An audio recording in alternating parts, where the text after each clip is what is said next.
Everybody, and welcome back to the Exit Is Now podcast with me, your host, Scott Snyder, hanging out with my buddy Dan. We just got reacquainted, man. I feel we spent the last couple days together, but for our audience that are certified exit planning advisors, you might have seen Dan. What was that? Probably 2017? Or 18. Or 18? Like yeah, 2018. 17. I think it was 17. He was a keynote speaker at the Exit Planning Summit, something that you'll see again coming up here in April. We'll have Dan back on the main stage at the Exit Planning Summit, and one of the reasons I wanted him there at the summit and then here on the podcast, because we got a lot of stuff to talk about, from culture to different generations, and we see it inside of the exit planning space more so than ever. And I'm so excited to have you in April, because what's cool about Dan is he saw EPI when it was small. Yeah. Now you get to see it with like nearly 1,000 people at our conference. Isn't that going to be wild? It's really cool, fun, good energy. Well, thanks for flying into cold Cleveland from San Diego, California. But more formally, Dan is an author of Chasing Relevance, a very interesting book. If you haven't seen it, back in 2018, I think it's from 2016. 2016, yeah, 2016. So it's a while now, but if you think about it, when you wrote this book, you were probably on that speaking circuit with the book now and all that at our conference. It was only 2 years old if you spoke in 2018. Yeah, it was a little bit different then. So I say that like Dan is like a generational expert. He studies the generations. He's a culture builder. Formerly, outside of being an author, founder of Launchbox. And talk to us about that. I had some business as well. I actually worked in a family business, a big one. We grew it to $1 billion. Yeah. And then in some tech businesses. Yeah. And small. And an attorney by trade. Attorney as well. Did you practice? Yeah. So you came for out 7 years at a really big firm. So let's start there. So let's start. We have to. You want to start with? You don't like starting with the Sure. attorney No, side? I think that it's interesting, right? Because I don't think you're your typical attorney, right? I think that you're probably happier doing what you're doing now than you were when you were practicing law. As most attorneys that don't practice law are. I mean, they're the few and far between. Some litigators that really, really love what they do. But you're working by the hour, and you're servicing clients. I mean, it can be fun, and it's certainly stimulating. And I worked at a really big firm on really big deals. And, but I love law school, and I love what it taught me, which was how to think. Yes. Like how to analyze challenges to bridge people. Yeah, exactly. My sister's an attorney, and my grandfather was one too. So we got a lot of attorneys over in the Snyder family. So 2014, you start the business that you're in today. Right, 2014-ish? It was 2014, 2015. Yep. We created a consulting business, and then we had this brainstorm of an idea. My kids were getting a little bit older and kind of trying to find their way into the work world, and there was just such a huge disconnect. And so we said, how can we help there? Like, how can we help the kids get great jobs and share their value and articulate their value? And how can we tell the old kind of curmudgeons? Can I curse here? No? Oh, yeah. Paige just doesn't really like the F word. Our producer, Paige, if you know her. How can we tell the old F-bombs that, it's different and they got to come to the table? You have direct experience of that. That's what I'm saying. We go down a whole rabbit hole here. We had in 2000, well, my dad's a boomer, right? 65-year-old. Me too. Yeah. You are a boomer? Yes. I want whatever genes you have, Dan. I need them. It's probably all that great working out that you do, or a little bit of sun, a little bit of ocean water. Yeah, and genetics, bro. Genetics. Sorry. Yeah, I'm screwed. Damn it. So my dad's a baby boomer, and I would say, if you're a baby boomer, you don't fit that generation. First year, I'm trying, bro. Yeah, you hard. Really, yeah. I also think that generation and age they're a mindset. And, that's fair. And so everyone not everyone within the generation, is old school. Although you did grow up at a certain time. Mm-hmm. I mean, I like wearing too tight jeans and lots of beads. I'm not wearing them today. And, dropping the F-bomb and trying everything that's new and interesting, for sure. Yeah, so a little bit untraditional for you, but and I think with me and my dad, the 60-hour work week, this relinquishing of control that we've done at EPI over the last 3 or 4 years, navigating our pandemic together.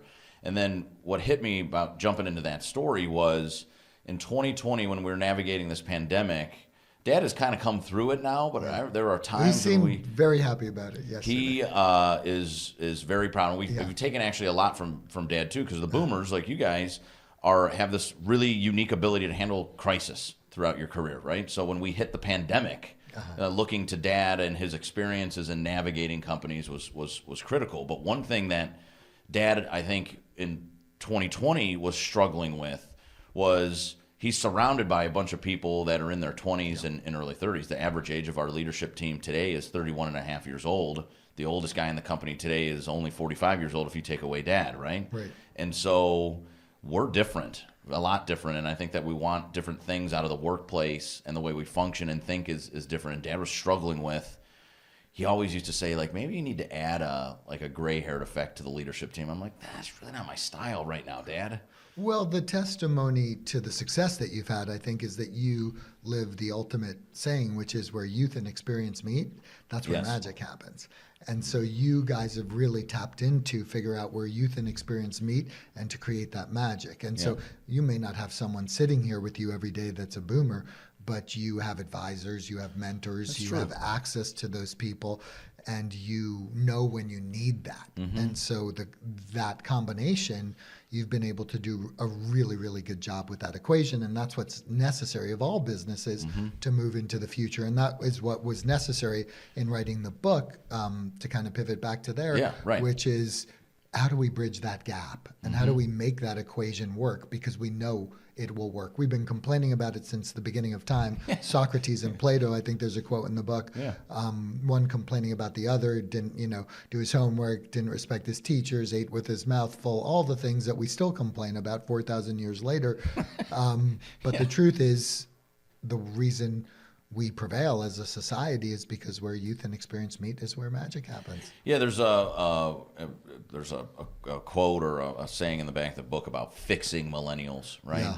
Do you so it's been a few years since you wrote the book, and the millennials are now older. Like I'm a cusper, right? I'm like an old millennial going into Gen X, Josh, who was here the other day, is 41. So I think 1981 is the first year of millennials, or 1980. Yeah. So they're 41, 42, 43 years old already.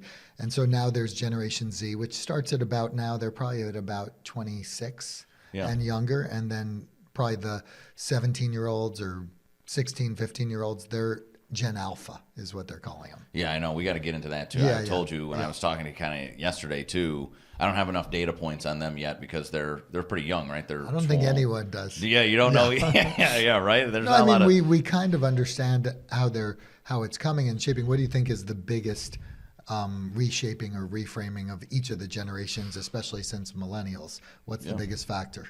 The biggest factor in reshaping them? Yeah. Was it a pandemic or no? Well, the pandemic certainly, but technology, right? Technology, and then the pandemic kind of amplified much of how we work, like hybrid workplaces, like you said you have here. Yeah. So do you think that's had a big effect on work? Because you do a lot of talent management, workforce management, engagement. That had to be kind of a curveball for you guys. Oh my God, yes. Well, the good news is, look, we've known the secrets to success in leadership training, and you've seen all the people that you use, all the people that your membership uses and advisors call on. We've known this stuff that, paying attention to people, asking them what they need, getting systems developed where we're all engaged, that stuff works. Working from strengths or DISC or whatever the assessment is, all that's worked. And we've known that for 40, 50, 60 years, the psychology of it. We just haven't eaten our own dog food. And I think what the pandemic said was, whoa, employees are not going to take it anymore, so you better give them something different, or they'll leave you, and they're not so scared of leaving you because we had the pandemic and WTF, we had to figure it out, and everyone figured it out. So that was the big thing, is really pushing on everyone individually to meet them where they are personally and having them figure out what they want to do and not being afraid to practice that. And that's kind of a cool thing, because it pushes boomers and it pushes us old codgers, if you will, that we need to be better, and we need to really, it's not about fixing millennials, it's about connecting not only with millennials, but race, gender, all these things that we have issues with, that's our own shit. And how do we get out of the way of it and really talk to each other? And it's not our job to fix people, it's our job to collaborate and listen and set expectations. And like grown as adults, be able to say, that won't work for me, that will work for me. Right. Here's what worked, here are the values of our company. And we're going to do that together, right? Yeah, I think that when you read your stuff and your approach to all of this and in connecting the generations and working to better together, it's really about relationship building, communication. Oh, yeah. Like, what are the keys? How do you understand? So you take somebody like my dad, who in 2020, boomer kind of mindset.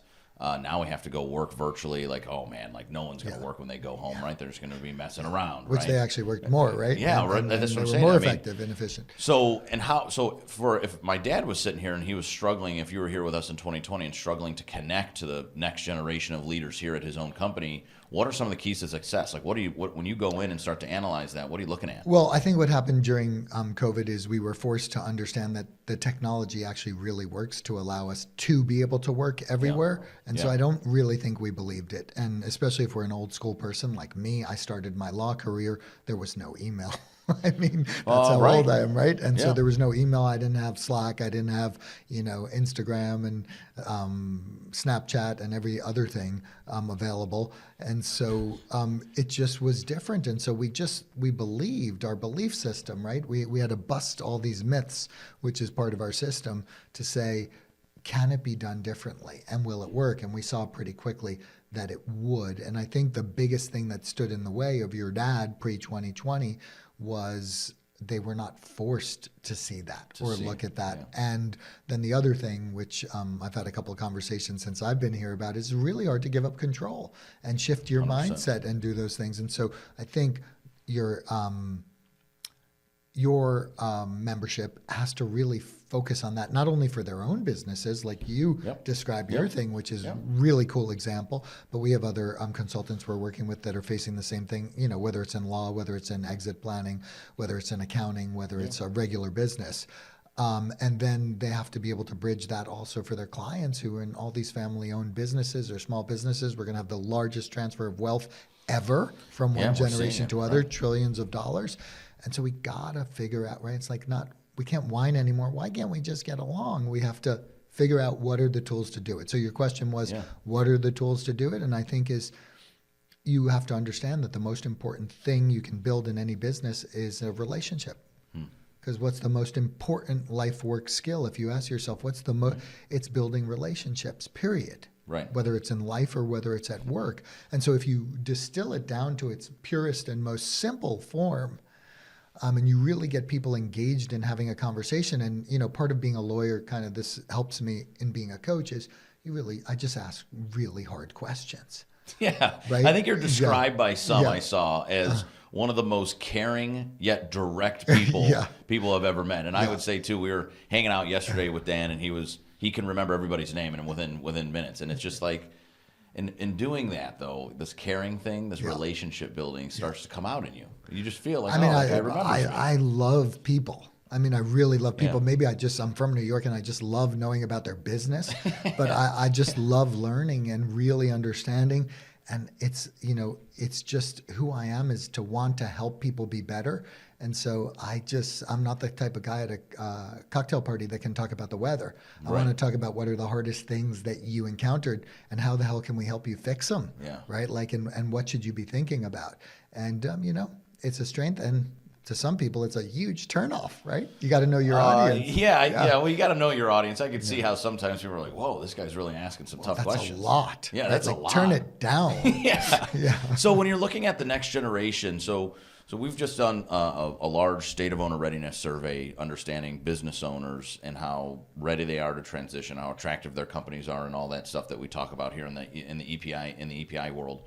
One of the biggest shifts that I've seen post-pandemic is we used to talk about 60% of the privately held companies were owned by baby boomers. Right. That's down to 51%. Wow. And obviously rising up is the people, basically top end of the millennials and through Generation X, these folks that are 36 years old up to 57 or so years old, own 43% of the market now. So definitely starting to turn. In studying those next generations of owners or business leaders or employees, what are some of the key things that they need to be successful in their careers in business? So, for example, I think they're actually prime time for exit planning, because I think that folks in their 40s, 50s are very in tune to wanting a work-life balance and blend? Yeah, I mean, so work-life balance became a thing probably when they were growing up. Xers, how do we create a? And so I think they're in tune to transition. And so I think, will they be better than boomers? Yes, but they still have their stick and their stuff and their preconceived notions. But with technology and with information, access to information, right? Yeah. Even the relationship with information, if you think about that as a skill, is really created more of a desire to want to learn and be better. And I think also the world, as tough as it is out there in politics and a lot of other things, COVID also helped us with purpose and mission and people really wanting to give back. So there's a little softer side of people were saying, it's not just all about money. And so I think all those things working together make it easier for people to think about others. And if you think about it, a business is an other, right? Like as a lawyer, you're taught a business is a separate entity or individual under the law. And so if you think about it, they're starting to think about themselves as separate from the business a little bit. And starting to think, what does the business need? And what do other people need? And that's kind of why you're seeing this younger generation being a little bit more pro or apt to lean into this uncertainty a little more. Yeah, I never thought about it like that, but I would, even in my own business and with our own team, the pandemic focus us more on our relationship with each other.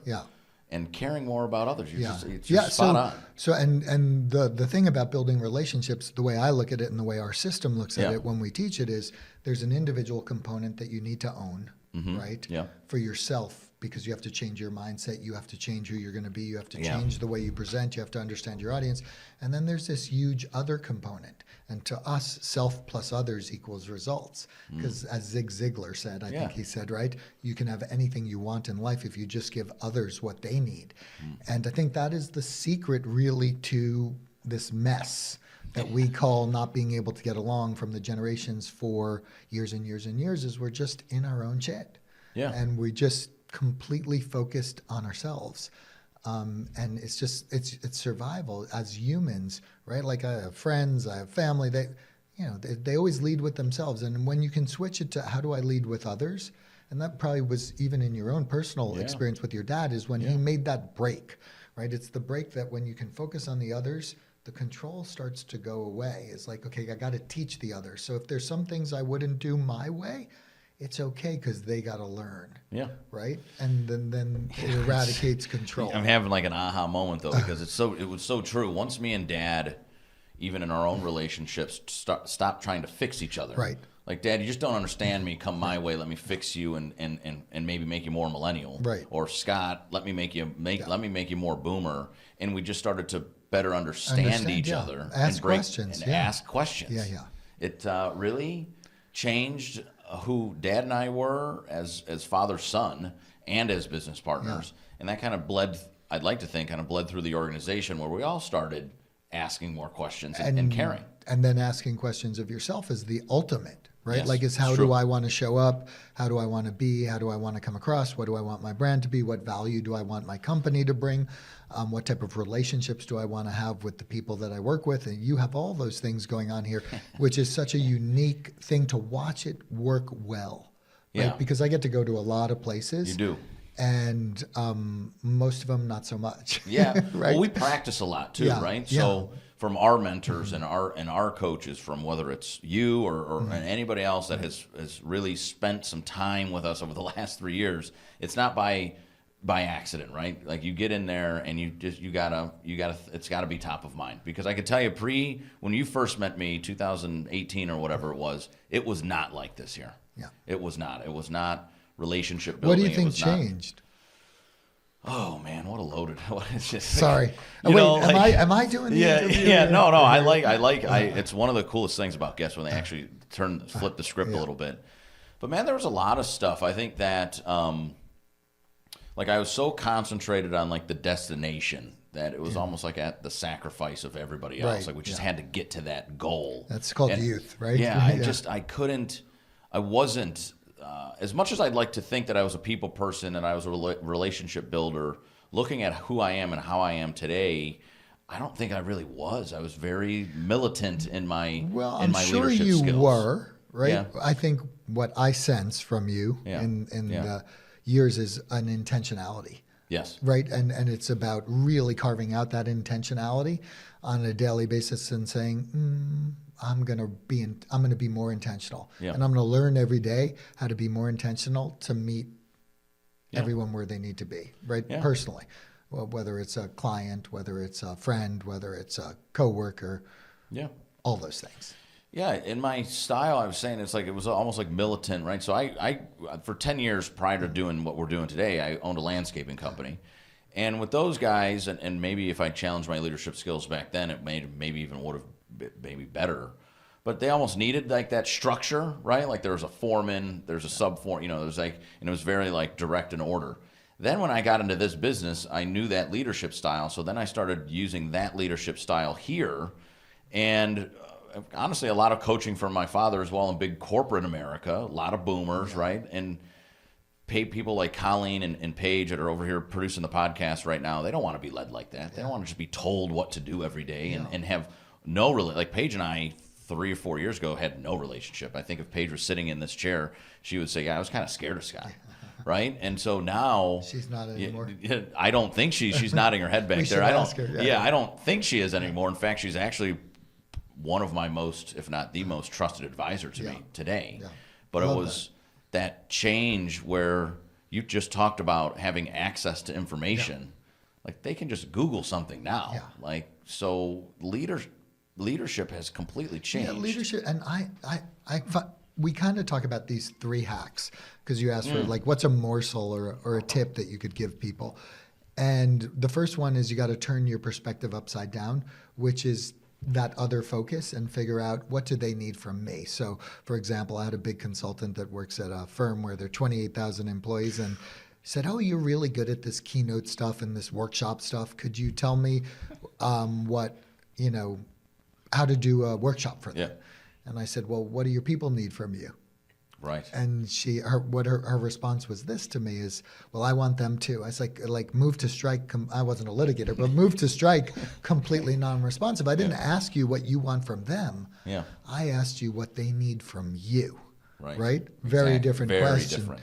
And so it's like, how do we change that around and figure that out, right? To understand each other so we can work together. That's number 1. Number 2 hack is, there's got to be more meaning and purpose around it. Simon Sinek, what's my why? Yeah. Especially after COVID, what's the meaning? What's the purpose behind these things? And what drives me? And you got to understand those for each of the people on your team.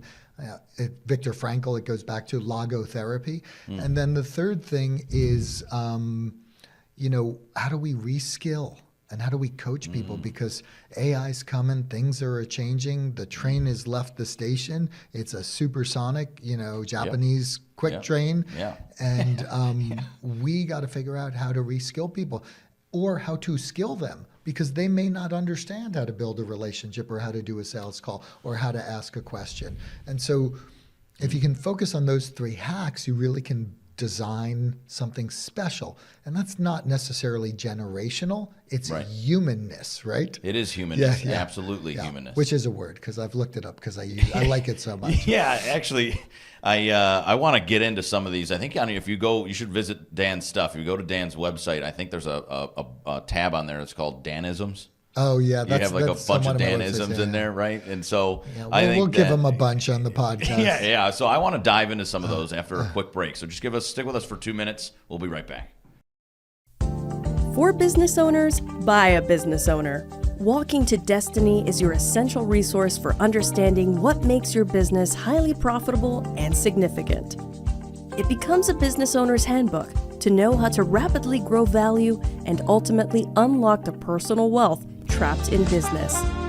Exit Planning Institute CEO Christopher Snyder demonstrates how strategic exit planning will help you achieve improvements today while positioning you to build wealth for generations. Secure your success along other value creators. Discover, prepare, and decide what your walk to destiny will ultimately be. If executed correctly, these strategies can grow a business owner's wealth by 10 times. Walking to Destiny, the second edition. The 11 actions an owner must take to rapidly grow value and unlock wealth. Get your copy today at www.walkingtodestiny.com. Welcome back, everybody, to the Exit Is Now podcast, hanging out with Dan, talking about generations, workforce engagement, and a little bit about the EPI story as well. So I told you before the break, if you go visit Dan's website, he's got these hacks around. Those hacks are on there. I think on one of the websites, I think that the hacks are on the Launchbox website. Yeah, the Launchbox. Yeah, and these the Danisms. Danisms are on the Dan Negroni, which is my speaking website. Yeah, your speaking website. Yeah, so check it out. DanNegroni.com. So there's a couple of things that when I was reading that kind of stood out to me, and you alluded to one of them. You talked about creating your personal brand stamp. Yeah. This is kind of maybe where this all kind of kickstarts. Can you talk about that a little bit? Yeah, I mean, and look, none of the stuff I talk about is new. They've been around, right?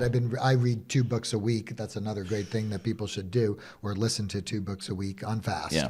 Because I'm from New York, so I could take it. But you got to really learn. And so brand stamp to me is trying to figure out who you are. And we did an exercise when we started our business, what we're going to be the brand of the business. And so I got 40 of my advisors, friends, mentors that I'd worked with in the past, and we got in a room and they had to write a whole bunch of words that described me, and getting out the not nice ones or the curse words or things like that.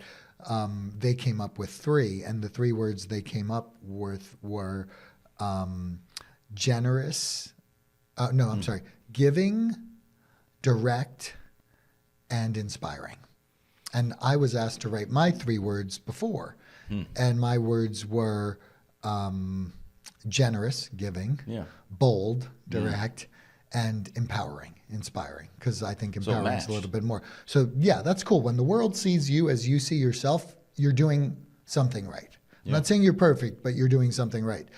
And so one of the things I do is I'm not wearing it today, but I have a bracelet with like 3 little things that say those words. Oh, and cool. so, right, when you're bold, you have to really be able to know how well to be generous at the same time, and how to make sure that it's empowering and not at the expense of someone, but for them, for the benefit of them.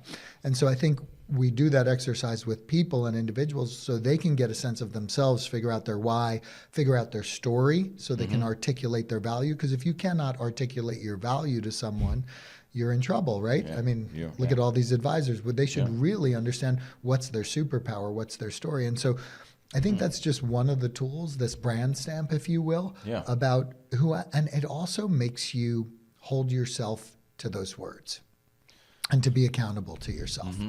As you know, as a friend, as a spouse, as a parent, as a speaker. And so it really helps with humility. I would say when you asked that earlier question before the break about kind of what changed for us too, it was a very hard inward look at myself to find also like not just the words that describe me, but personal purpose. Like I never had that. I never really investigated that. And we had to do this exercise during that time. And I ended up going to a cabin at a lake down in southern Ohio by myself. And I'm a pretty extroverted guy. So like sitting by myself for 2 days, sitting by myself for 2 days is not really something that's enjoyable. In fact, it's actually kind of freaky for me. But I forced myself to stop and think, kind of like the 3 words that would describe me, or what am I really here to do, and finding that personal brand, that kind and what'd you come up stamp. With? So I'm here to drive experiences. I love.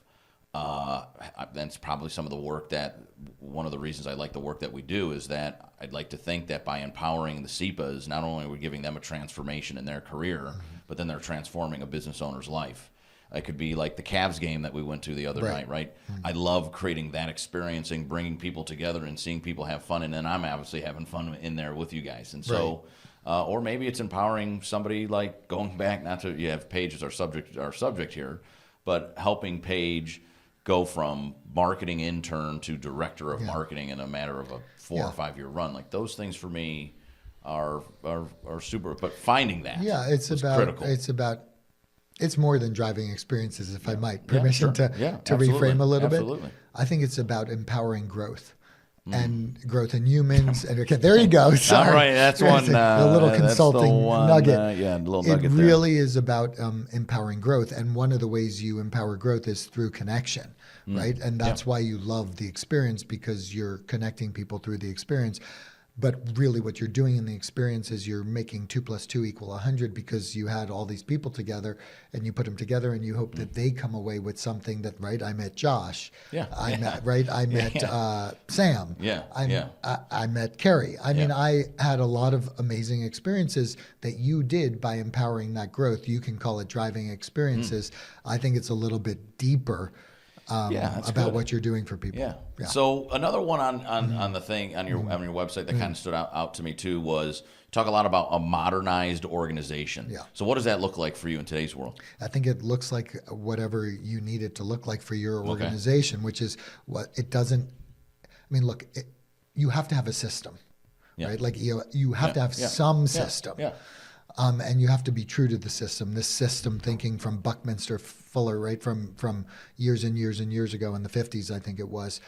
So you got to have system. But what your organization looks like, you have to really do the 3 hacks, which is, right?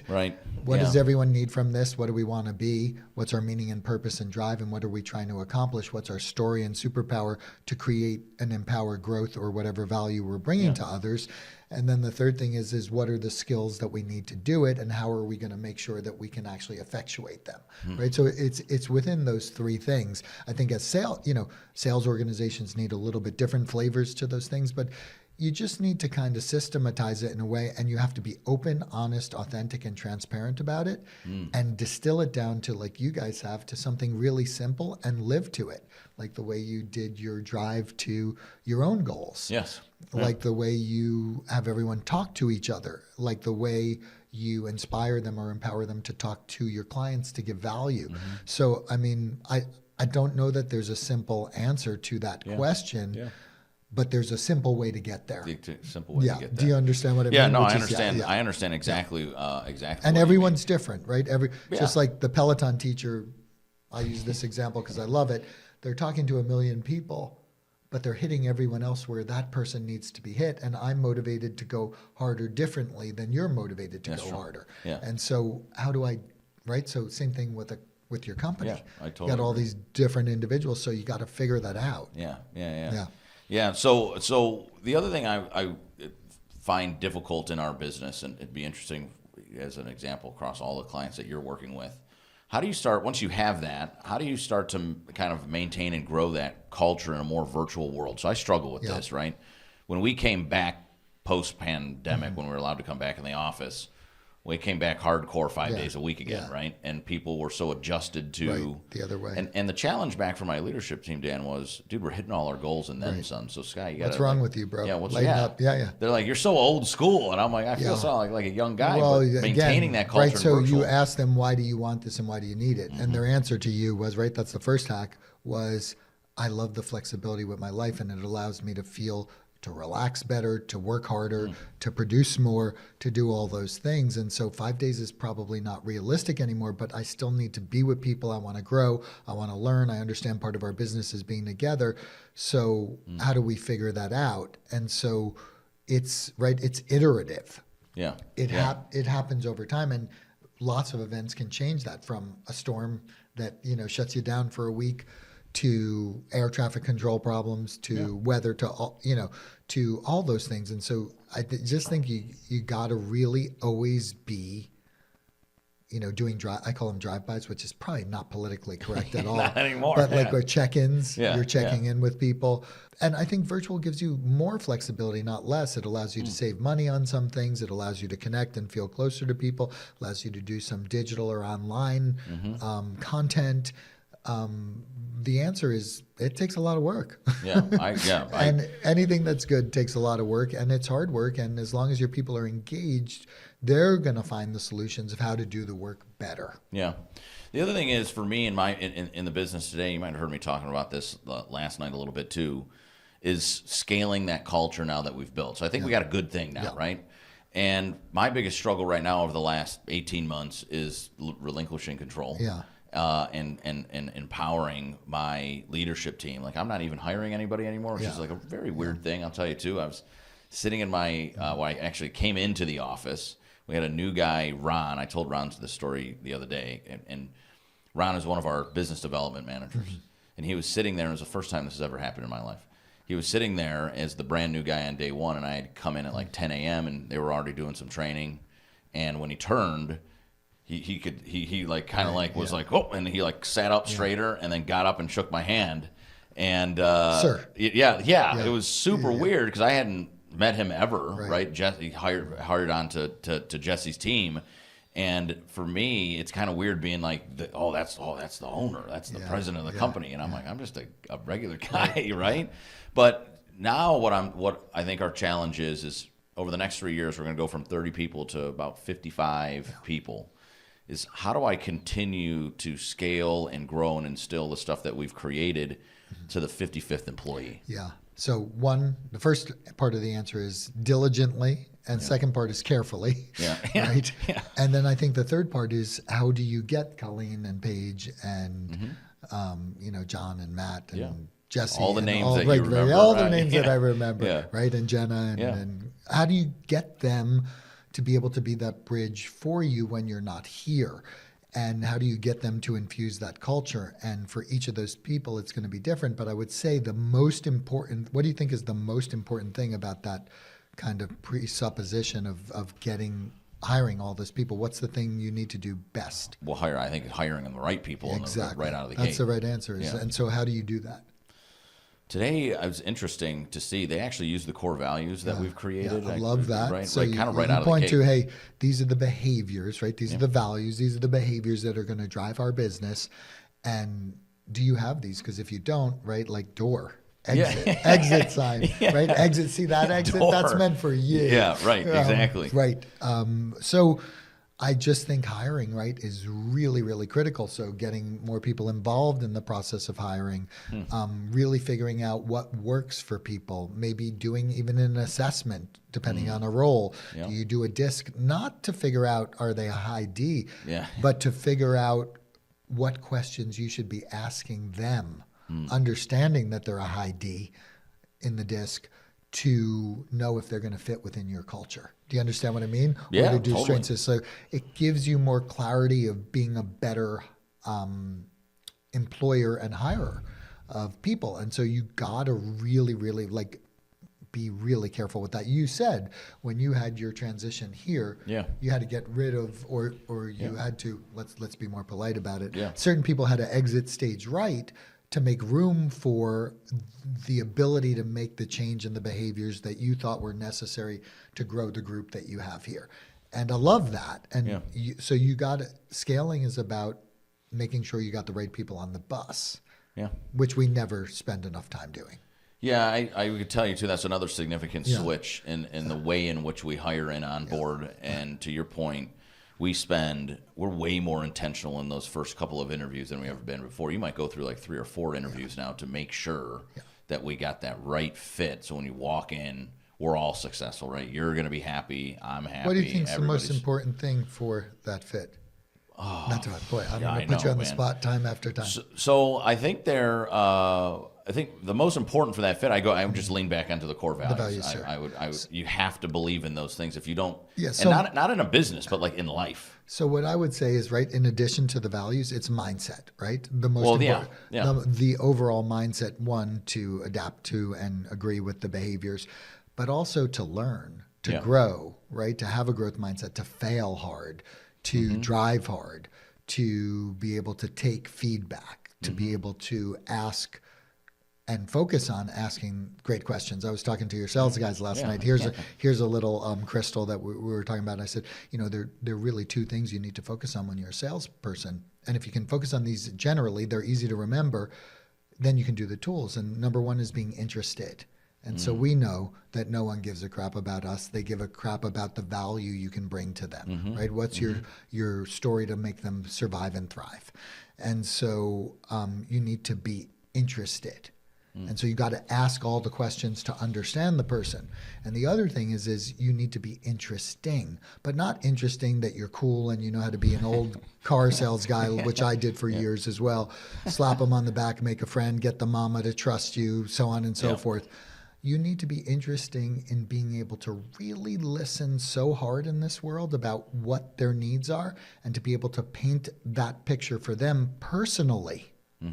About how you're going to solve their problem because they're a unique individual, right? So that's the interesting part. And so I think we get confused, especially as salespeople that don't go deeper, which is, we were talking about AI last night. Yeah. And they're like, well, AI, that's going to get rid of my job. Yeah.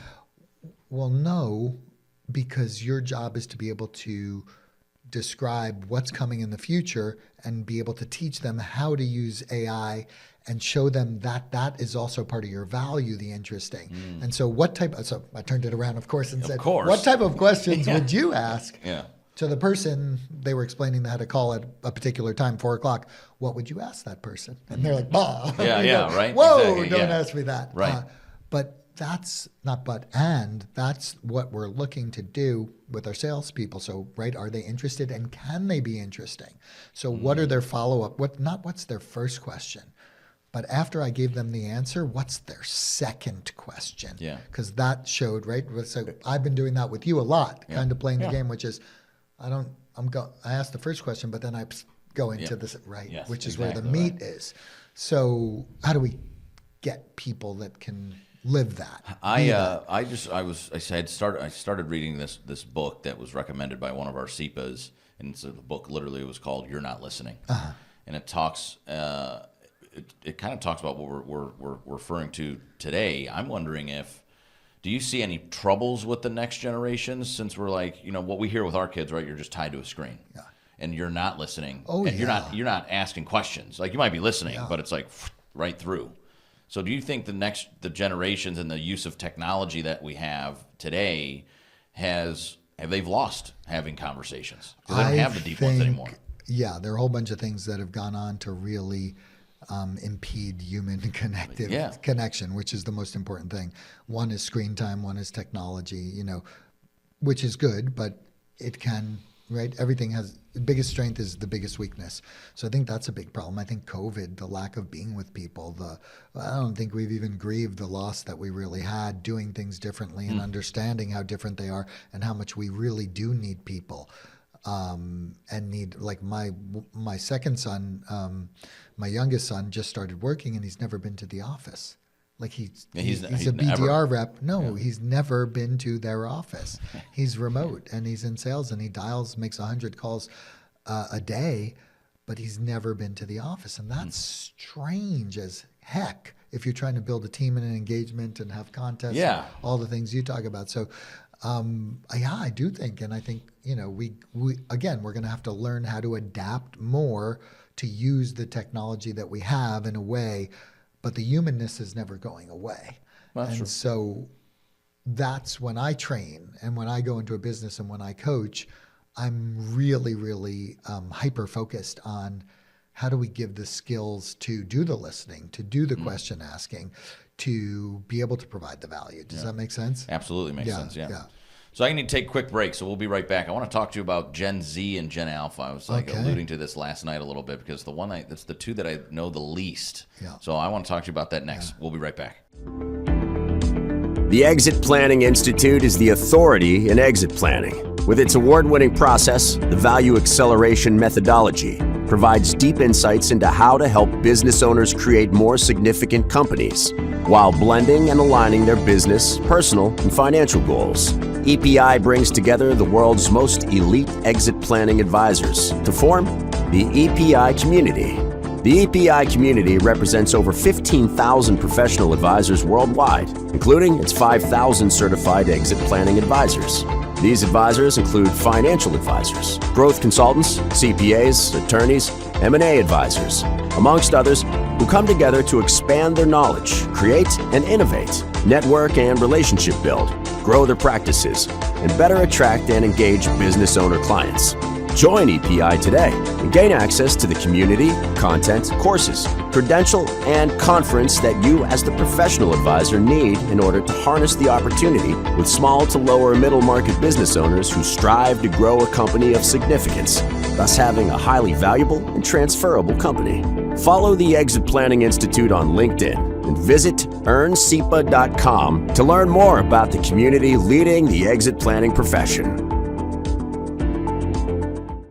Hey everybody, welcome back to the Exit Is Now podcast. So I was telling you that we do a lot of generational stuff because we're trying to figure out how business owners take in exit planning and exit strategy, right? Where, we talk in our business about the business, personal, financial goals. Typically, boomers are really focused on business, and ventures are the 60-hour work week, right? This is why they probably lack in personal and financial planning.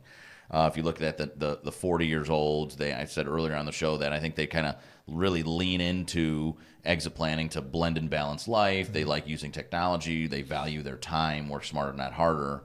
Millennials, I think, are like earn to spenders. So like framing up. Experienced spenders for sure. Yeah, that's totally me, right? But now what we're seeing is that the Gen Z and the Alpha generations, I think the oldest Gen Z is 25, 26? Yeah, something like that. So they could be starting to own and start and grow companies and sit on executive leadership teams like a lot of my teammates here at EPI. So what can you tell us from your research, if you will, about those generations coming into our workforce? I think they're very similar to the youngest millennials. Okay. Right? Yep. Not the older millennials or more Gen X sure. Yep. But they're very similar to the youngest millennials. And I think purpose and meaning is really critical. Okay. And they're willing to take a stand. Yeah. I also think that they're kind of a little bit exponentially more interested in balance and recharging. And setting boundaries is much easier for them. I do think also they do have so much technology and information that sometimes the strength and vigor in which they argue their position is even a little bit more over the top and judgmental because it's a very righteous approach. You can even see that going on with politics, in the colleges, what's going on with what in the Middle East. Yeah. People really digging in much deeper. Yeah. And so they're much more passionate. That's very good observation. Without really maybe being as open to the experience, or maybe I changed the word from open to deferential, right? They just feel like they can do anything. And I think technology it gives them access to do that from very young ages. And with branding and with the types of businesses you can do, social media, all those things. And so Gen Z, they're loyal to brands a little bit more. They don't spend as much dough as the millennials, actually, because they've grown up in an economy that hasn't been perfect, even though it's been driving with COVID and stuff. So that's been a challenge. So I mean, they're interesting. They love to travel, love to travel, but not at the same level that millennials like to, right? Yeah. They don't need their Hermes slippers to hit the town in Mallorca. Yeah. Sorry about that, Zach, and you know who I'm talking about. But they still want to go to Mallorca. Right. Do you know exactly. what I mean? I do. But it may just be a little bit one down. I think they really do care about the purpose behind their career. I feel like they're a little bit more anxious than millennials because even in politics and everything, we have and with COVID, we have a much more anxious world. And so I think that's a real challenge for them. So understanding. And I think it's harder to buy a house. It's harder to get further. And so because of social media, they see so many amazing things out there, and life on the internet or on Instagram, on the gram looks really cool for everyone, and it's just not like that. And so they really have a doubt that are they going to get there, and it really eats away at them. And so it's very hard for them to relax into the here and now. Even though, and what's the biggest thing we give them as advice? Relax. You're only 20. Well, when someone's not relaxed, telling them to relax, it doesn't work. Right. Exactly right. So I think they also want to be coached. To some degree more than millennials, and we'll take to that coaching. And I really like that. And, look, our job if we're anyone in the world, is to be a guide and a mentor and to teach people in every situation. Yeah. So just like you talked about the experience last night, whether it's the person serving the food at that place or whether it's the person at the hotel desk that you're checking in, or whether, you can learn anywhere. Yeah. And so I just think we really need to be cognizant of that and try and bring that in. But we also have an onus to teach them. And we suck at that. I'm going to use a technical term there. We suck at that. We suck at teaching them? We suck at teaching. Most people are not like you. Most people do not drive a business and have had the change that you've had. And so most people are not as tolerant. Why is that? Because it takes time and it takes money. And those are two things that everyone's short on. Yeah, exactly. And so they don't want to do it. But when you do it, you can espouse to how good it happens. So that's Gen Z. Okay. Gen Alpha, I don't freaking know yet. Yeah, too young. Too young to really see. And I just think, what's happening is emphasis on all those things, on anxiety more, on the use of technology, right? We know what the AI now. Yeah. So the drivers, and AI is going to change the world in so many different ways, from the way you do homework, right, to the way you learn. Yeah. And so, of course we're going to thrive and survive, but we got to communicate and talk about it. So I don't know. I couldn't answer the questions about Gen Alphas. That there's more information about how their buying habits than their leadership habits or their learning habits. Yeah. And they've been out, right? Because they took 2 years out, many of them, from going to school, which really hurt them. Yes, Really I agree. hurt them. Yeah. I think that you could even see some of the struggles in the high school. I teach at our entrepreneurship program too. I love that. And like those kids, like learning remotely was tough, really tough. And I don't know if I could have done it that way at such a young age. I couldn't do it. I mean, I would. Like you're learning how to read in the first grade. Ritalin. Right? Come on, bro. Yeah. You got all that other stuff to focus on. It's like you're learning to read in the first grade, virtual. Like it just doesn't. I don't know how it works. I just think as far as businesses and figuring out how businesses thrive and survive and provide value to their customers, it's really about really doubling down on understanding your audience and what they need from you. And look what you guys have done. Yeah. Your clients needed chapters. They needed a place to collaborate together and share leads, but provide value in different ways from different types of people and to learn together. And so look at how much that's taken off to push and drive the other value provision that they want to give to the rest of the world. Right. And so we just got to be cognizant that we are in the people business and people matter. People matter. Yeah. Totally. Yeah. Well, Dan, I appreciate you hanging out with us, coming in all the way from California to Cleveland, was fun. Cleveland, Ohio. Really Again, fun. you'll see Dan in April at the Exit Planning Summit in Marco Island. Really appreciate your we're time, going to do man. something fun there. I think we're going to do something brave and different. You are a brave and different guy, Yeah. right? You're a brave and different guy, and I think that it's going to be not only just super like knowledge dump, but also to your point, like a fun time. So I'm looking forward to it, man. Yeah, me Hopefully too. you hang out a little I'm bit. gonna, as well. I'm bringing my and wife. see. She's from Florida. Oh, Yeah. perfect. Yeah, So yeah. great, man. Yeah. That's going to be For fun. sure. Well, thanks, brother. I appreciate Thank you coming out. And everybody, next show is March 13th. So subscribe, listen, and leave a review on all the podcast platforms. Thanks, everybody. See you next time.